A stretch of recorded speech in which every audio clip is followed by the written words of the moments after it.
Obi-Wan Kenobi embodied what it meant to be a Jedi General, a man who may have been the most courageous Jedi that the Order had ever seen, a mentor who would be remembered for the rest of his life. Obi-Wan Kenobi isn't necessarily someone remembered for his power, but his dedication and the many adversities that he's overcome. And although he made many mistakes throughout his life, he learned from each and every one. He lived and breathed the light side. Though he was not born with a naturally high potential, through sheer hard work and practice, Obi-Wan would become one of the greatest Jedi in the Order by the time of the Clone Wars, and this steadfast persistence manifested itself every time he found himself with the odds stacked against him. And so it is time for us to properly pay respects to General Kenobi, laying out what we believe to be his top 3 most overpowered moments in all of the lore. Not too long ago, we did the same thing for Grandmaster Luke as well as Grandmaster Yoda, so we thought we may make this a series starting with the man who earns every bit of admiration given to him. Welcome back to the archives, my friends, and let's begin. Unlike with many other Force wielders, there aren't many moments with Obi-Wan bringing down an entire ship with the Force, or releasing a power so potent that he temporarily becomes a walking light side nexus. Obi-Wan is a humble Jedi who only releases his true form when he's forced to break his limits against an insurmountable enemy. And with that in mind, there are so many moments to choose from that we genuinely believe it's difficult to see where Obi-Wan shines the brightest. We might start with his defining moment, when he defeated Darth Maul, a Sith who was trained by Sidious himself to be the perfect killing machine. Despite being a Jedi Padawan, Kenobi was fueled by his passion enough to match Maul pace for pace, and even break his saber staff. Or we could talk about the fact that Obi-Wan defeated Grievous, a known Jedi killer that many members of the Jedi Council refused to even engage. But for us, we decided to choose a rare moment, one where Obi-Wan cut loose and showed what a Jedi Master of his caliber was truly capable of, and that moment was in his duel with Durge during the Battle of Moonalist. Many see Durge and believe that he's just another cybernetically enhanced bounty hunter, albeit with strange healing capabilities. But the truth is that Durge is a being whose body is entirely made of muscles, as well as sinew and nerve endings. His rapid healing factor is only the tip of the iceberg when it comes to his abilities. His backstory stretches all the way back 1,000 years to the day of the new Sith Wars. Durge was a being who was modified so well that he could actually surpass the reaction times of Jedi, and like General Grievous, Durge fought and killed for sport. In the time of Darth Bane, Durge was a hidden ally of the Sith during the Ruusan campaign in the early days of the Brotherhood of Darkness. Durge was documented to have fought alongside Sith of this era, and killed an unknown number of Jedi in this earlier era.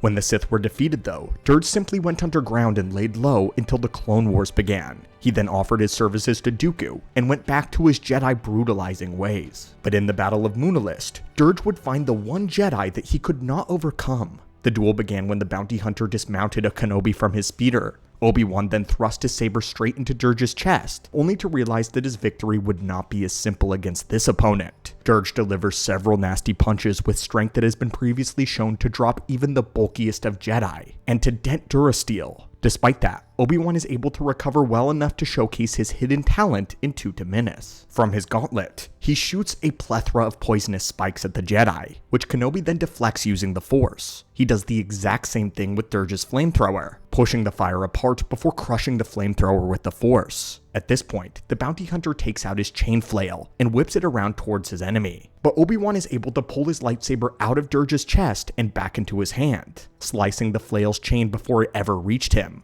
This kind of reaction time is unreal based on Durge's previously known feats. Kenobi actually exceeds typical Jedi in movement speed here. The bounty hunter quickly draws his blaster only for that to get sliced apart as well. And not too long after, Obi-Wan ends this match by hacking the bounty hunter into 3 pieces. This is a bounty hunter that has killed Jedi of a much earlier era and deep into the Clone Wars. But this time he has met his match with the Negotiator. Of course, he didn't know of Durge's rapping healing abilities then, and the monster would begin to repair itself before round 2. Later though, Durge manages to swallow Obi-Wan into his fibrous body, trapping the Jedi inside without his lightsaber. So what exactly does Obi-Wan do here? He unleashes a force repulse from within the bounty hunter's body, obliterating Durge entirely and painting the environment with his flesh. This battle showcases Obi-Wan during the Clone Wars, and when he puts all of his inhibitions aside and uses everything that he has. He unveils abilities that not many people are aware that Obi-Wan is ever capable of. But that's of course because he's fighting an enemy that used to kill Old Republic Jedi for sport, Jedi that were trained to fight Sith in this era. I enjoy seeing how much Obi-Wan learned from his experience in Attack of the Clones. He watched Yoda use Terminus against Dooku, and so thought to learn the ability for himself. He had also fought against Jango Fett, which had taught him to be more resourceful, and combining these two experiences allowed Kenobi to effectively deal with the overwhelming might of someone on the level of Durge. But speaking of Dooku, that's the feat that we want to talk about next. The duel on the Invisible Hand is wrapped with many layers that can only be examined when one reads the Revenge of the Sith novel. There is so much going on within the realm of the Force, the unique fighting styles and forms, and the mental state of each individual character that we don't ever get to see on screen.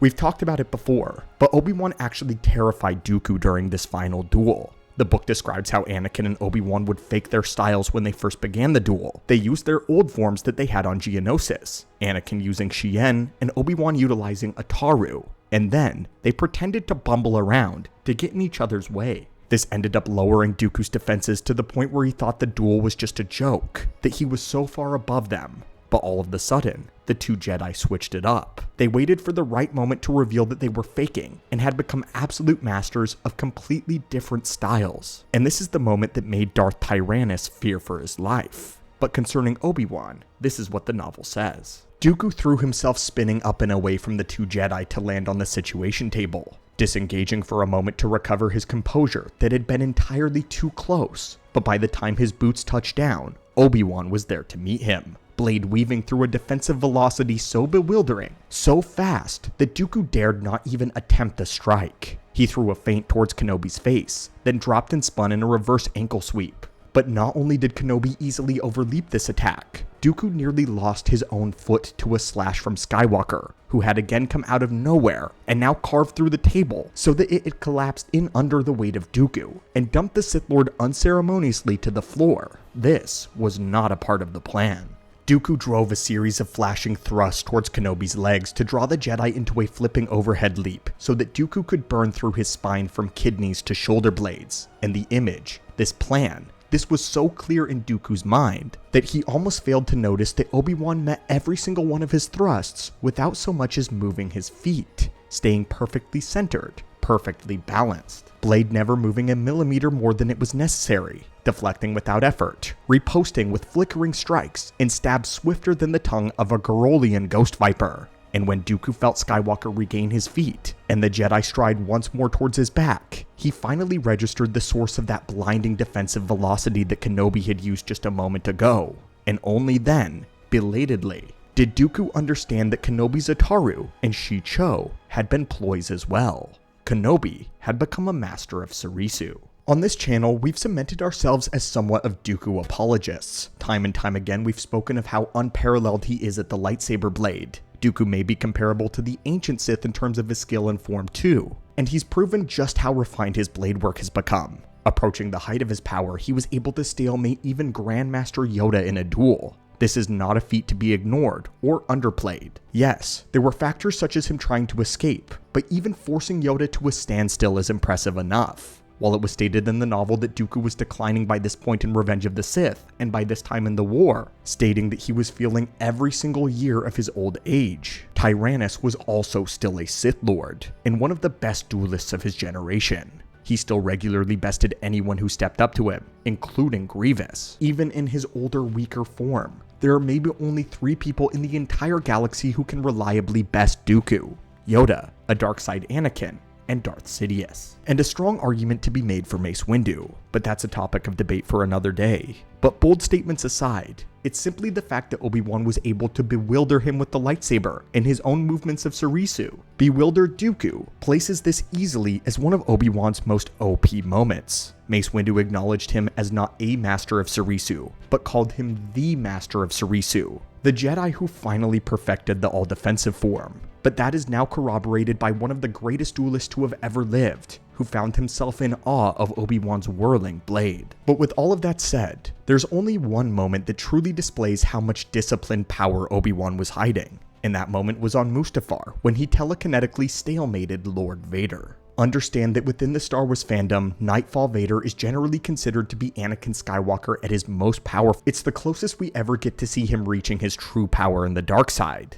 And like all things, this is hotly contested, as there are arguments to be made that Vader exceeded this power at least by a little bit once he got within his suit at his prime. But by this point, Anakin had stormed the Jedi Temple, killed several powerful Jedi Masters including Battlemaster Sindralig, and he had opened himself fully up to the dark side of the Force, even taking pleasure in slaughtering the Separatist Council. His eyes turn a burning Sith yellow, indicating that he is gorging himself on the dark side, growing stronger with each passing minute, a fact confirmed by Obi-Wan in the novel. Even Darth Sidious declared that very soon Vader would become more powerful than either he or Yoda. And yet, Obi-Wan kept pace with Vader during this duel. There are several contributors to this. Firstly, he knew Anakin better than anyone. They sparred ceaselessly together to hone one another's skill. They fought together for years in the Clone Wars, and no one knew the gemso of Anakin better than Obi-Wan. Not to mention the energy conservative Surisu was keeping Obi-Wan alive. The perfect defensive form of Form 3 clicked right against the perfect offense of Form 5. But even then, Obi-Wan was wearing down, while Anakin was actually growing stronger in the duel according to the book. With the blade, pure skill, Obi-Wan was barely able to match his raw power. But all of that was thrown out of the window when the two unleashed a mutual force push against one another. In here, there is no skill or bag of tricks that Obi-Wan was able to pull from. It was a contest of Anakin's anger versus Kenobi's will. While Anakin was not the refined and the sharpened dark side tool that he would soon become, he had more than enough raw power and anger to take out literally any obstacle. And yet Obi-Wan's Jedi resolve drew so heavily on the light side that Kenobi's all-out force push became a bulwark against it. An unstoppable force met an immovable object. The Emperor would later comment on Obi-Wan's victory. When speaking to Vader, he said this: Kenobi came with one goal in mind, to kill Darth Vader. Had the Jedi shown that kind of resolve, then our victory may have been much more difficult to achieve. We could have and would have lost everything. The resolve of a Jedi is the root of their strength. When a user of the light side fully clears their mind and sets towards a determination, then the Force answers with the power to accomplish that task. It is not about selfish ambition, it is about duty and intention.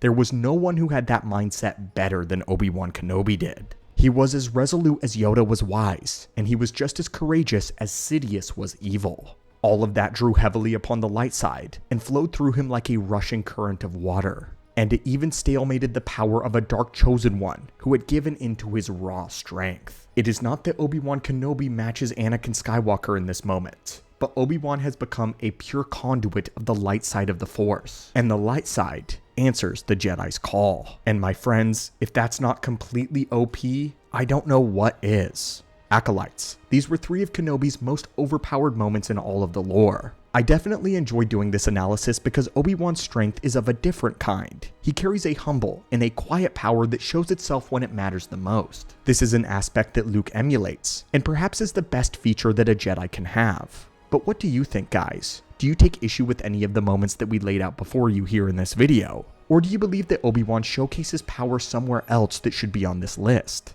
Let us know your thoughts and comments down below. And as always, thank you so much for watching, and may the Force be with you.